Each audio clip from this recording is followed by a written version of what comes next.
Iyo ugeze mu irimbi rya Nyanza riherereye mu murenge wa Busasamana muri aka karere ka Nyanza, wasanga abasore barimo n'abagabo bacukura imva, umurimo bavuga ko batunze hamwe n'imiryango yabo.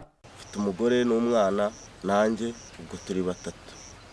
Tubasha kwiyishyurira inzu tubamo, tukabasha kwihahira ibidutunga, mbese muri make nta bwaki turwaje.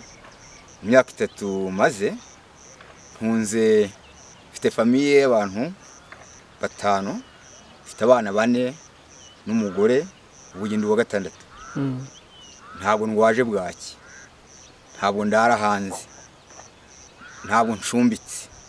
Ariko kandi bemeza ko hari bamwe mu bo baturanye bababwira amagambo abaca intege, arimo kubita abazimu kubera ku kazi bakora. Nko mu rugo iwanjye umudamu wanjye ziko ariko kazi nkora nta kibazo, ariko ngutembera nkuko mu basore bagenzi banjye cyangwa se ngeze nko hantu ndi gufata nk'agacupa cyangwa ndi kurya nk'imyaka, nkumva umuntu araje avuze nk'ibyo bigambo nyene bigiye biterekeranye nkuko. Ibiye bigambo ajya avuga? Nk'ibyo bavuga nyene ngo turabazimu, ngo turamagini, ngo tugikuzimu. Urumva nyene ugasanga dusa nk'abantu bahawe akato ku rundi ruhande. Zimuraje ukabona mbese bamwe banigiyeyo.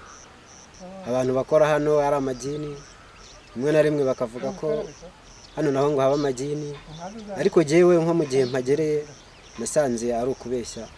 Ubundi nasanze ari akazi gasanzwe nk'akandi. Saba nuko badufata nk'abandi bantu kandi bakabona ko ari akazi nkuko twakora n'akandi kazi gasanzwe. Nubwo bigoye kubona ababita ayo mazina, Mukandayisaba Bernadette, umwe mu batuye muri uyu murenge, yemeza ko hari bamwe bayabita nubwo atari bose, gusa hari inama abagira. Tuzi ko ari abantu, ntabwo tuzi ko nyine ko abandi babavuga se ko nge mbizi. Abandi babavuga gute?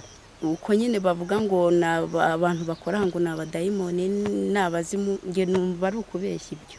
Kuko mbona ari abantu.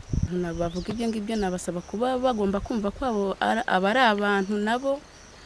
Ikibazo ari uko yenda baza bagakora aka kazi hano batagomba kubita ayo mazina. Abakora uyu mwuga wo gucukura imva no kuzirinda ni 20, harimo abagore 3.